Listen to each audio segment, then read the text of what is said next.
Bonjour à toutes et tous et bienvenue dans cette vidéo d'électromagnétisme, du cours sur les ondes électromagnétiques. On a montré que le champ E et le champ B étaient régis par une équation de D'Alembert. Et donc avant de résoudre cette équation d'Alembert pour le champ E et le champ B, on s'est d'abord intéressé à des équations d'Alembert plus simples, unidimensionnelles. Par exemple, quand on s'intéresse à une vibration sur une corde, elle est elle-même régie par une équation de D'Alembert et on a appris à résoudre l'équation de D'Alembert dans ce cas-là. On a vu la notion d'onde stationnaire, d'onde progressive. Et donc maintenant, on va voir comment résoudre l'équation de D'Alembert pour une onde électromagnétique. Et on va voir qu'on peut se ramener au cas de la corde, en fait, si on se limite à une famille particulière d'ondes électromagnétiques dans le vide, qui sont la famille des ondes planes progressives harmoniques, ce qu'on va noter OPPH. Et donc le but de ce cours, c'est déjà de faire, de cette vidéo, c'est de faire un rappel sur comment on résout l'équation de D'Alembert en unidimensionnel pour la corde, définir ce que c'est qu'une onde plane progressive harmonique, une OPPH, et voir quelles sont les particularités de l'OPPH, et notamment quelle structure elle a. On va voir notamment que les équations de Maxwell vont pouvoir se simplifier dans le cadre d'une OPPH et faire apparaître une structure bien particulière où le vecteur d'onde K sera perpendiculaire au champ électrique, lui et ces deux vecteurs étant eux-mêmes perpendiculaires au vecteur B, formant ici KEB, ce qu'on appelle un trièdre direct. Et bien, tout ça, c'est ce que nous allons démontrer dans cette vidéo. Euh, c'est parti, on fait un premier rappel sur l'équation de D'Alembert unidimensionnelle. Imaginons qu'on veuille étudier la propagation d'une onde sur une corde dans cette direction. Alors cette direction, je peux la représenter par un vecteur unitaire E de x. Pour repérer le mouvement de la corde, je peux décider d'étudier sa hauteur h. Et cette hauteur h dépend à la fois de la position horizontale du point que je considère, donc c'est-à-dire la variable x. Et puis cette hauteur h dépend aussi de l'instant où on regarde, donc du temps. Et on peut montrer que h suit une relation aux dérivées partielles qui est d rond de h sur d rond x2 égale 1 sur c carré, d rond de h sur d rond t carré. C'est ce qu'on appelle l'équation de D'Alembert unidimensionnelle. Unidimensionnelle puisque quand on regarde la variable d'espace, elle ne fait apparaître qu'une seule coordonnée, ici x, et en l'occurrence ici une coordonnée cartésienne de l'espace. Et c'est ce à quoi on va s'intéresser pour l'instant. Comment résoudre cette équation de D'Alembert unidimensionnelle? Alors, en fait, on admet le résultat suivant, c'est qu'on peut chercher la solution H sous deux familles, qui sont équivalentes et qui vont dépendre en fait du problème que vous étudiez. Alors, les deux familles de solutions, il y a d'abord les solutions les ondes progressives, et vous avez également une autre famille de solutions, ce sont les ondes stationnaires. Et ces deux familles, si vous voulez, sont deux familles de solutions équivalentes, c'est-à-dire qu'on va pouvoir passer de l'une à l'autre en faisant des combinaisons linéaires d'ondes progressives, on peut trouver des ondes stationnaires et vice-versa. Alors, ceci dit, chaque famille est plus ou moins adaptée à un type de problème. Par exemple, les ondes progressives ici seront très adaptées si vous vous intéressez à quelqu'un qui met une impulsion sur une corde et que cette impulsion se propage dans cette direction-là, on va plutôt utiliser les ondes progressives. Alors que les ondes stationnaires, ici, vous allez plutôt les utiliser quand vous avez des conditions limites, par exemple, qui imposent à la corde d'être fixée à ces deux extrémités, par exemple une corde de guitare, et dans ce cas-là, on a une oscillation de la corde de guitare comme ça, et le formalisme des ondes stationnaires est plus adapté pour ce type de conditions aux limites. Donc ça va dépendre du problème que vous utilisez. Et alors, dans chaque famille de solutions, donc les ondes progressives et les ondes stationnaires, on connaît la forme générale de la solution. Par exemple, pour les ondes stationnaires, pour les ondes progressives, on distingue les ondes progressives dans le sens des x croissants et dans le sens des x décroissants, à chaque fois à la célérité c. Et on peut montrer que toute onde progressive solution de l'équation de D'Alembert se propageant dans le sens des x croissants à la célérité c est de la forme f de x moins ct, une fonction de la variable x moins ct. De la même manière, si c'est une propagation dans le sens des x décroissants, alors on cherchera la solution sous la forme d'une fonction de x plus ct. Dans le cas des ondes stationnaires, c'est différent. En fait, on a un découplage entre le temps et l'espace puisqu'on n'a pas de propagation de l'onde. Et dans ce cas-là, on cherche les solutions sous la forme f de x fois g de t. Alors pour l'instant, ça reste relativement abstrait puisqu'on ne connaît pas les formes de f et de g. Et donc c'est pour ça qu'on peut s'intéresser à une sous-famille de ces ondes progressives et ondes stationnaires. Ce sont les ondes progressives harmoniques et les ondes stationnaires harmoniques. Qu'est-ce que ça veut dire harmonique? Ça veut dire que la forme de l'onde que nous allons chercher va être sinusoïdale. Et dans ce cas-là, les ondes progressives harmoniques, qui se propagent dans le sens de x croissant, ont la forme f de x moins ct égale a cos oméga t moins kx plus phi, et les ondes progressives harmoniques dans le sens des x décroissants ont la forme f de x plus ct, et cette fois-ci, ça sera la forme a cos oméga t plus kx plus psi. Et ça, ce seront des solutions de l'équation d'Alembert. Pour les solutions en ondes stationnaires harmoniques, et bien de la même manière, on va chercher f de x sous la forme a cos kx plus psi, une fonction de x, et g de t, une fonction sinusoïdale de t, a cos oméga t plus phi.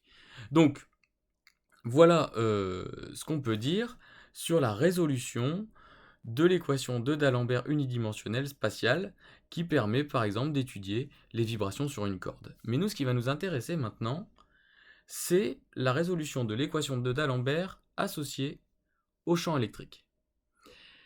Et ça, c'est un petit peu plus compliqué parce qu'elle fait apparaître non pas la dérivée seconde de E par rapport à x par exemple, mais le Laplacien de E. Et la résolution va donc être un peu plus délicate, mais on va se contenter dans ce cours de se limiter à une famille de solutions qu'on appelle les ondes progressives planes et harmoniques, ce qu'on appelle les OPPH. Et on va voir que pour ce type d'onde, qui est celle qu'on rencontre régulièrement quand on étudie les ondes électromagnétiques au début, eh bien la résolution de l'équation de D'Alembert va se ramener au même procédé que celle qu'on a fait pour la corde. Donc, dans un premier temps, nous allons définir la notion d'onde plane, et puis ensuite, nous allons voir quelle est la structure particulière d'une onde plane, du champ électrique et du champ magnétique en application directe des équations de Maxwell. On a deux définitions pour l'onde plane, mais on va commencer par la définition 2, qui est la définition plus physique. On va appeler onde plane toute onde qui est uniforme en tout plan perpendiculaire à sa direction de propagation. C'est-à-dire, vous avez ici une onde qui se propage comme ça, on prend un plan quelconque perpendiculaire à sa direction de propagation, et bien sûr, ce plan, l'onde doit être uniforme. C'est un petit peu comme si vous regardez, imaginons ici, j'ai pris une photo de l'océan, et puis je vois des vagues qui se déplacent comme ça vers la droite, c'est une vue du dessus, et bien je vois que si je prends un point ici, et que je prends un plan perpendiculaire à la propagation, la hauteur de la vague est la même en tout point de ce plan, j'ai donc une onde plane. Par contre, si je suis sur un lac, et que j'ai jeté un caillou, et que je vois les ondes se propager de cette manière-ci, si je prends, donc en cet endroit-ci, la propagation se fait dans cette direction-là, elle est radiale. Si je prends un plan perpendiculaire à la propagation, vous voyez, il est comme ça, eh bien je vois bien qu'entre la hauteur de l'eau à cet endroit-là, à cet endroit-là et à cet endroit-là, elle ne sera pas la même, et donc je n'ai pas une onde uniforme en tout plan perpendiculaire à la direction de propagation. Ici, je n'aurai pas une onde plane. Donc voilà ce qu'on appelle une onde plane. Et comment, mathématiquement, rapidement s'apercevoir qu'une onde est plane ou non? Eh bien, si une onde peut s'exprimer en fonction d'une unique coordonnée cartésienne de l'espace et du temps, un peu comme ce qu'on avait vu avec h de xt tout à l'heure, eh bien dans ce cas-là, c'est une onde plane. Donc ça, cette propriété permet de voir immédiatement si une onde est plane. Est-ce qu'on peut l'exprimer en fonction d'une unique coordonnée cartésienne de l'espace et du temps? Alors prenons un exemple. L'onde qui est proposée ici, l'onde O, qui est définie en tout point M et à tout instant T, qui s'écrit dans un repère cartésien A de Y cos oméga T moins Kx. Alors quand on la regarde rapidement, on a l'impression ici que oui, on a bien une onde qui se propage dans le sens des x croissants. C'est en effet ce qu'on a. Donc si je définis un vecteur EX comme ça, on a bien une onde se propageant dans le sens des x croissants à la vitesse oméga sur k. Le problème, c'est que si je pose une certaine valeur de x et que je regarde le plan perpendiculaire, donc la propagation se fait dans cette direction-là, selon EX, et je regarde un plan perpendiculaire, sur ce plan perpendiculaire, la valeur de Y varie. La valeur de Y n'est pas la même là, n'est pas la même là, n'est pas la même là, n'est pas la même là, si je définis une base EX, EY, telle que ceci. Et bien, comme Y varie sur le plan que je colore ici, A de Y potentiellement varie, l'amplitude de l'onde n'est pas constante sur le plan perpendiculaire à la direction de propagation, on n'a pas une onde plane. Et ça se voit tout de suite dans son écriture, puisque elle fait apparaître deux coordonnées cartésiennes de l'espace, ici Y et X, et donc l'onde n'est pas pleine. Donc, Voilà ce que c'est qu'une onde plane, et donc maintenant, on va s'intéresser à la notation générale des ondes planes, progressives et harmoniques, ce qu'on notera pour le champ électrique des OPPH. Alors, une onde plane, progressive, harmonique se propageant dans le sens des x croissants. Si elle est harmonique, c'est donc que c'est un cosinus, et donc dans le sens des x croissants, elle va s'écrire de la forme oméga t moins kx, avec éventuellement une phase à l'origine, et on va rajouter une amplitude, et ça, on appellera ça par exemple une onde au plus de xt qui se propage donc dans le sens des x croissants. Et donc, comme elle se propage dans le sens des x croissants, elle se propage devant ex, et donc le vecteur d'onde k est égal à k ex, ou encore 2pi sur lambda ex. Voilà l'expression du vecteur d'onde.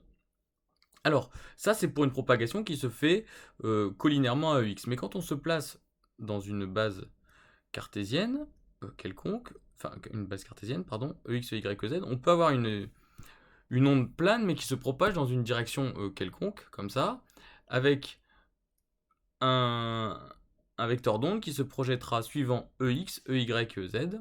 Je ne vais pas dessiner ces projections, mais voilà, le vecteur d'onde peut être une combinaison linéaire d'un vecteur kx, d'un vecteur ky et d'un vecteur kz, la somme des trois, pour former k une direction quelconque, et donc on l'écrit comme ça. Et donc ça va nous permettre donc, une notation plus générale de l'OPPH, puisque, regardez, ici vous avez k qui est ici, et r, le vecteur position de n'importe quel point m, ou on peut aussi l'écrire OM, est égal à x, y, z. Donc, comment va être transformée cette écriture si on veut s'adapter au cas où k est un vecteur dans une direction quelconque et non pas uniquement parallèle à x? Eh bien, on s'aperçoit que que kx, c'était k scalaire r quand k était égal à kex. Vous apercevez que tout à l'heure on avait k qui était égal à kex. Si je fais k scalaire r, j'ai bien k scalaire r, ça faisait kx, enfin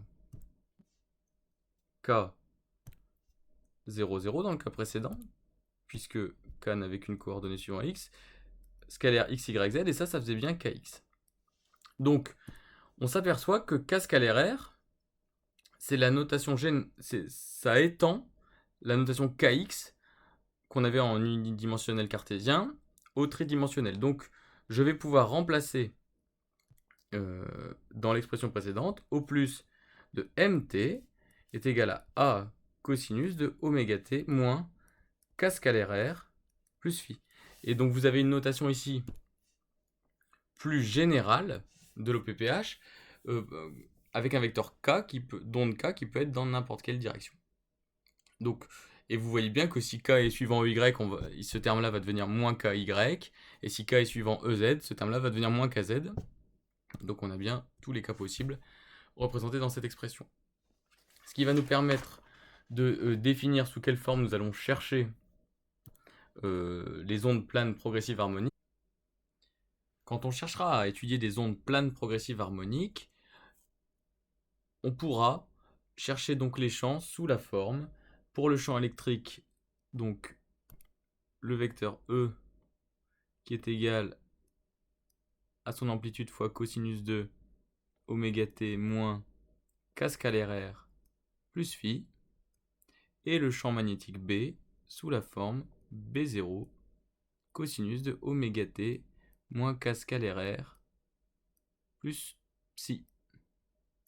Alors ça, ce sont bien des ondes planes progressives harmoniques. Donc planes, elles peuvent s'exprimer en fonction d'une unique coordonnée cartésienne de l'espace et du temps. Donc je le rappelle ici, en fonction d'une unique coordonnée cartésienne de l'espace plus le temps. Harmoniques, ça veut juste dire qu'elles ont une forme sinusoïdale. Et progressive, ça veut dire que dans le cosinus, on va voir apparaître un oméga t moins k scalaire r. ou un f de x moins ct, comme quand on travaillait en x avec une onde qui se propageait dans les x croissants. Alors je voudrais juste faire une remarque sur cette définition et sur le rôle du peuvent. Peuvent s'exprimer en fonction d'une unique coordonnée cartésienne de l'espace. Parce que si on revient sur le vecteur k qui est ici, eh bien, dans un cas quelconque, k scalaire r, ça va donner kxx plus ky y plus kzz. Et ça, a priori, ça ne s'exprime pas en fonction d'une unique coordonnée cartésienne de l'espace, puisqu'il y a x, y et z. Oui, mais on pourrait très bien définir un autre repère cartésien qui aurait comme vecteur de base ex' comme ceci, ey' comme cela, et ez' vers nous. Et dans ce cas-là, k scalaire r serait égal à kx' x'. Et donc on pourrait exprimer l'OPPM en fonction uniquement de la coordonnée x', qui est une coordonnée cartésienne de l'espace, puisque la base x', y', z' est une base cartésienne. Donc vous voyez, c'est pour ça que on dit que les ondes planes peuvent s'exprimer en fonction d'une unique coordonnée cartésienne de l'espace. Ça va dépendre après du choix de cette base cartésienne. Donc ce qu'il faut retenir, c'est que cette définition, elle est surtout utile quand vous voyez la forme d'une onde plane. Si vous voyez qu'il n'y a qu'une seule coordonnée cartésienne de l'espace, vous pouvez affirmer que c'est une onde plane.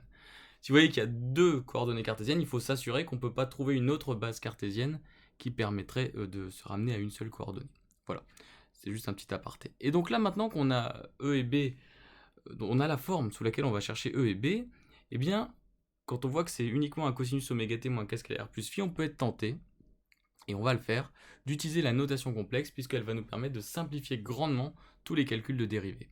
Et donc, toute onde plane progressive harmonique complexe pourra se mettre sous la forme E. Alors ce qu'on fait, bien sûr, c'est que on associe un signal complexe au signal réel. Et donc ici, on va transformer le cosinus en l'exponentielle j, oméga t moins k scalaire r plus phi. Et même l'exponentielle j phi peut passer dans l'amplitude complexe. Et donc on aura j oméga t moins k scalaire r. Et donc bien sûr, si on écrit ça, ça veut dire que le E0 ici, c'est E0 exponentielle j phi. Et de la même manière, on pourra chercher B sous la forme, donc le signal B complexe, B0 amplitude complexe, exponentielle j de oméga t moins k scalaire r. Et ça va nous permettre ensuite de retrouver le champ électrique en prenant la partie réelle du champ électrique complexe et le champ magnétique réel en reprenant également la partie réelle du champ magnétique complexe. Mais désormais, nous ne travaillerons plus dans la suite qu'avec le champ E complexe et le champ B complexe, puisqu'ils vont nous simplifier grandement l'écriture des équations de Maxwell. Et pourquoi ? Eh bien, voyons-le tout de suite. Quand on dérive partiellement par rapport au temps, un des deux signaux qui est ici, celui-là par exemple, ou celui-là, eh bien on voit tout de suite que ça revient à multiplier par j oméga. Quand on travaille avec une OPPH, on s'aperçoit que si je dérive E, ça va faire j oméga fois E. Et on va voir que ça va être vrai aussi. Là, on a simplifié le déron sur déronté, mais on va pouvoir simplifier la divergence et le rotationnel également. Alors, la divergence et le rotationnel, en coordonnées cartésiennes, on avait vu qu'il y avait un moyen simple de calculer la divergence d'un champ vectoriel, c'était d'appliquer le vecteur nabla à ce champ vectoriel. Et le rotationnel, c'était appliquer le vecteur nabla vectoriel, le vecteur x avec, donc le vecteur nabla qui était un vecteur composé de la dérivée ronde par rapport à x, de la dérivée ronde par rapport à y, et de la dérivée ronde par rapport à z. Alors, ça ce n'est valable en coordonnées cartésiennes uniquement. Et bien, que devient nabla quand on travaille avec des OPPH complexes ? Eh bien, regardez, on avait une OPPH complexe, donc par exemple E égale, en complexe, exponentielle de j oméga t moins k scalaire r. Alors k scalaire r, si on répète ce qu'on a vu tout à l'heure, c'est exponentielle de j de oméga t moins kxx moins ky y moins kzz, puisque je rappelle que r c'est le vecteur x, y, z, et k c'est le vecteur kx, ky, kz dans le cas général. car R égale X, Y, Z et K égale KX, KY, KZ. Alors, qu'est-ce qui se passe si on dérive E par rapport à X? Eh bien, on voit en fait qu'il va y avoir moins J KX qui va passer devant. De même, si je dérive par rapport à Y E, j'ai moins J KY E qui apparaît. Enfin, d rond sur d rond Z de E, donc tout ça c'est en complexe, ça fait moins J KZE.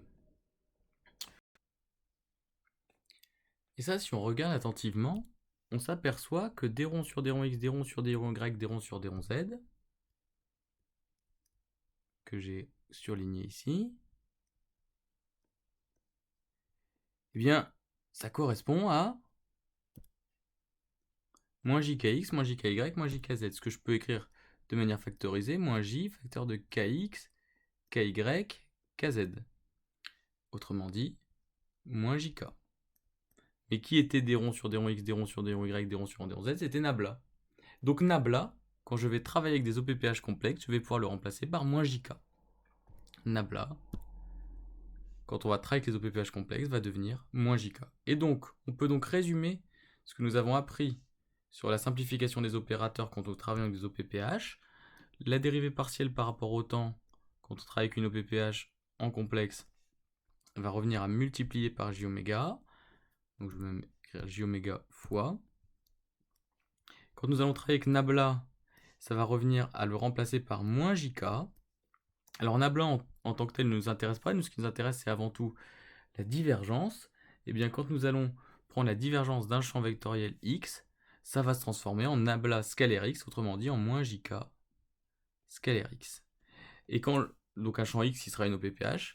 Et pour le rotationnel de X, pareil, si X est une OPPH complexe, eh bien nous allons avoir Nabla vectoriel X, c'est-à-dire moins JK vectoriel X. Nous allons voir donc désormais les conséquences de cette simplification sur les équations de Maxwell lorsqu'on s'intéressera aux OPPH du champ électromagnétique. Et donc c'est ce qu'on va faire maintenant avec un petit exercice d'application que je vous encourage à chercher en mettant la vidéo sur pause et puis qu'on va corriger tout de suite.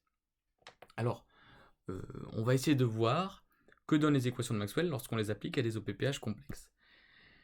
Les équations de Maxwell, je les rappelle, c'est l'équation de Maxwell-Gauss, divergence de E égale 0, l'équation de Maxwell-Thomson, divergence de B égale 0. Alors on se place dans le vide. Ici, entre parenthèses, dans la première question et dans tout l'exercice, on étudie les ondes électromagnétiques dans le vide.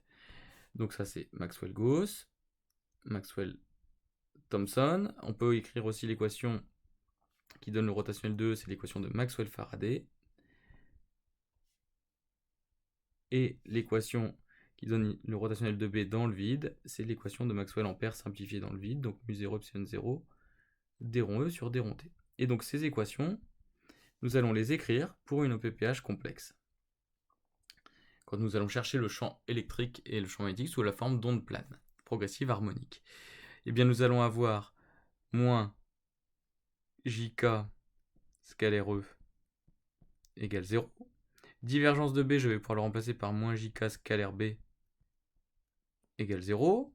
Rotationnel de E, ça va être moins JK vectoriel E, qui est égal à moins, alors dérivé par rapport au temps, nous avons vu que c'était multiplié par J oméga fois l'OPPH associé à B, et le rotationnel de B ici va donner moins JK vectoriel B égale mu0 epsilon 0 J oméga E. Donc voilà la transformation des 4 équations de Maxwell lorsqu'on utilise des OPPH complexes, et donc ça va nous donner des choses très intéressantes sur la structure des ondes planes du champ électromagnétique. Par exemple, on remarque que K scalaire E est égal à 0. Ça, c'est ça. Cette première équation nous implique que K scalaire E égale 0. Donc, le vecteur K, qui est le vecteur qui dirige la propagation, est perpendiculaire au vecteur champ électrique. De la même manière, on va avoir K scalaire B égale 0, donc ça va... On obtient ici K scalaire B égale 0, ça veut dire que K est perpendiculaire à B. Autrement dit, si vous avez une onde du champ électromagnétique, une onde plane qui se propage dans cette direction K-là, vous savez que E et B appartiennent au plan perpendiculaire à K. Alors on ne sait pas encore dans quelle direction, mais ce sont des vecteurs forcément perpendiculaires à K. Donc on voit ici qu'en fait, l'onde électromagnétique est une onde transverse, hein, c'est-à-dire que la perturbation, donc c'est-à-dire ce qui vibre, le champ électromagnétique, est perpendiculaire à la direction de propagation. Donc déjà, l'onde électromagnétique est une onde transverse. Mais on va même pouvoir aller plus loin que ça. Donc, en étudiant la relation numéro 3, celle qui est issue de Maxwell-Faraday, la troisième ligne,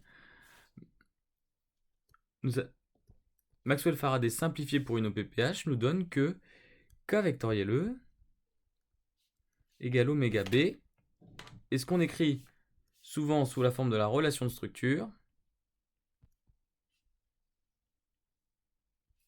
B égale K vectoriel E sur oméga. Et ça veut dire quoi? Ça veut dire que déjà on sait que K et E sont perpendiculaires, ça on l'a montré ici. Donc si j'ai K comme ça, je sais que nécessairement E est dans un plan perpendiculaire à K, et perpendiculaire à K, donc on peut être écrit comme ça.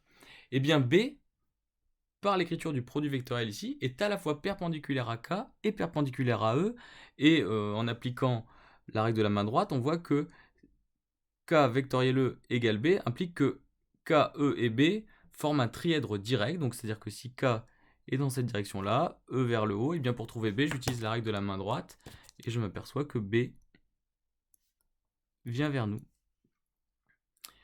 Et donc, KEB forme un trièdre direct.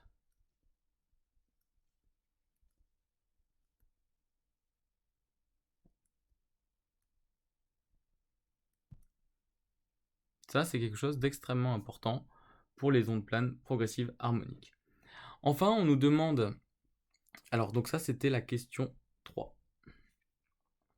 On nous demande de donner la relation entre l'amplitude de E, celle de B et la célérité de la lumière. Eh bien, on peut, dans le vide.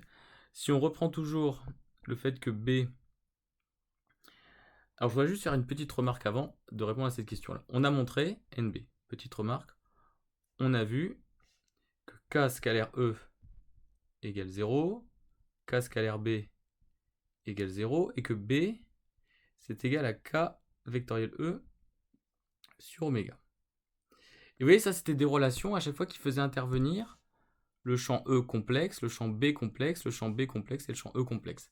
Mais si on prend la partie réelle de ces équations, comme K, à chaque fois, c'est une grandeur réelle, ici, et oméga aussi, j'ai directement la même chose avec les champs E et les champs B réels. Donc ce que j'ai écrit avec les champs E et les champs B complexes est toujours vrai. J'insiste sur un point, et j'attire votre attention sur un point. Si un jour, on travaille avec des K qui sont complexes, des vecteurs d'onde K qui sont complexes, là, la prise de partie réelle est beaucoup plus délicate, et ça ne sera plus nécessairement vrai. Et on en reparlera, puisque travailler avec des K complexes, c'est quand on va s'intéresser notamment au phénomène d'absorption dans un prochain cours. Donc il faudra faire très attention à ce qu'on dit. Mais ici, on travaille avec un vecteur K qui est un vecteur réel, et donc on peut écrire ces trois équations avec les champs E et B réels. Et justement, je vais m'intéresser à la troisième. B, c'est égal à K vectoriel E sur oméga. Eh bien, on va prendre la norme du champ magnétique. Ça va être la norme de K vectoriel E divisé par oméga. Mais comme ici, K et E sont perpendiculaires, la norme d'un produit vectoriel de deux vecteurs perpendiculaires, eh bien c'est K fois la norme de E sur oméga. Et rappelez-vous, on avait vu que pour une onde plane progressive harmonique, la relation dispersion était oméga sur K égale C. Donc ça, c'est la relation de dispersion dans le vide.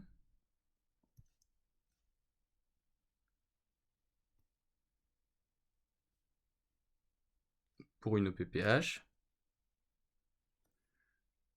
Et alors, ça nous permet d'écrire que la norme de B est égale à la norme de E divisé par C. Donc dans le vide, il y a un lien entre la norme du champ magnétique d'une onde électromagnétique et le champ électrique qui est norme de B égale norme de E sur C.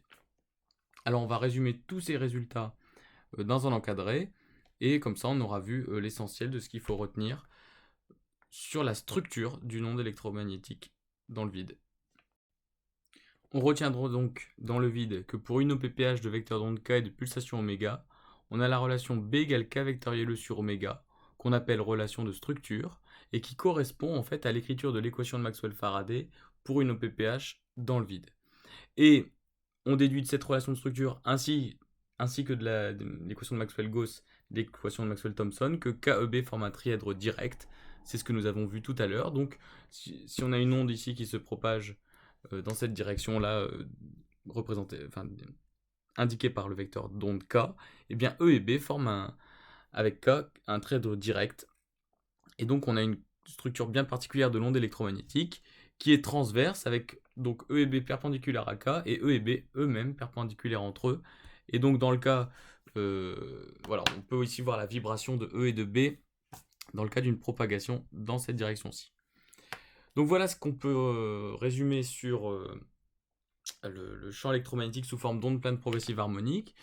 C'est qu'on arrive à une structure bien particulière et qui vient de la notation OPPH qu'on a introduite exprès pour caractériser l'onde électromagnétique.